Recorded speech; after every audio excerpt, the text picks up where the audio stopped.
Завораживающие звуки «Адажио Альбинони» – одной из самых известных музыкальных композиций.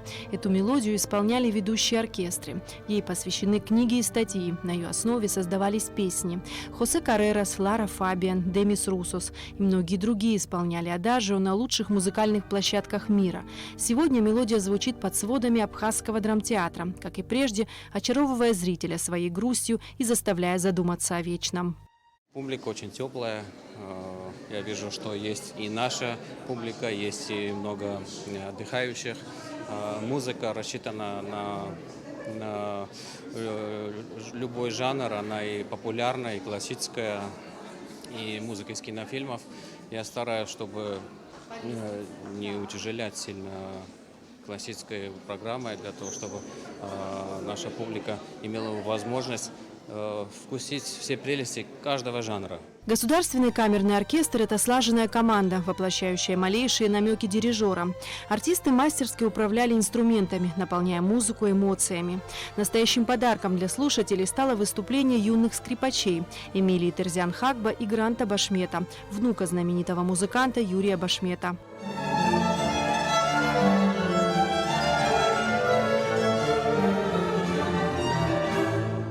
Несмотря на свой юный возраст, Грант Башмет уже успел объездить полмира и стать лауреатом международных музыкальных конкурсов. Я играю на скрипке с 4, как только что-то началось дельное получаться, когда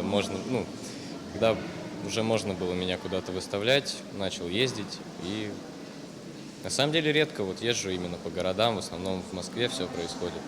Но если выезжаю, всегда какой-то новый опыт, что-то такое приятное и необычное. Мы ехали из Сочи на машине, и так специально никуда не заезжаю, но все равно как минимум виды, просто пока едешь, уже прям завораживает. Честно, никогда не видел такого. Зал прекрасный, зал очень, во-первых, акустика шикарная, во-вторых, очень живописно, очень красиво и очень нравится здесь.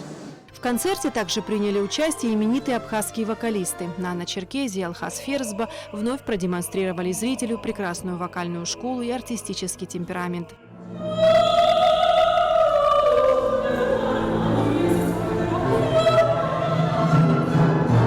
О смысле классической музыки говорить можно долго. Историческая ценность, культурное наследие, нравственная составляющая. И это лишь малая часть ее значимости. Как певцу мне всегда приятно выступать перед публикой, перед любой публикой, тем более перед нашей. И в этом драматическом абхазском театре здесь такая архитектура и акустика. И это витражное стекло, это очень красиво, здесь атмосферно очень.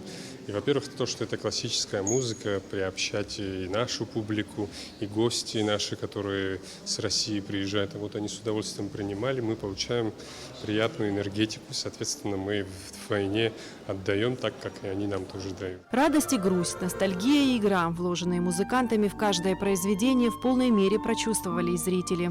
Такие летние программы – это такое удовольствие в Сухуми приехать. Мы теперь на лето приезжаем и окунуться и в классическую музыку, и в летнюю чудесную программу, и весь оркестр. Я, в общем, в полном восторге. Честно говоря, я как будто попала в сказку. Такая атмосфера, так светло, ярко. В какой-то момент ты просто погружалась и не выходила оттуда. Но потом понимала, что а как? Как эта музыка, она настолько заходит в глубину души и дает настолько ей раскрыться, что прям хорошо после нее становится. Каждый из них – это небольшой компонент огромного механизма, когда невозможно без дирижера сыграть оркестр. И наблюдать за ним – это, конечно, одно удовольствие. Для меня потрясающие вообще солисты нашей абхазской филармонии Алхаз Ферзба и Нана Черкезия. Ее лауреата, она превосходит все наши ожидания. И, конечно, хочу отметить Александра Авицба.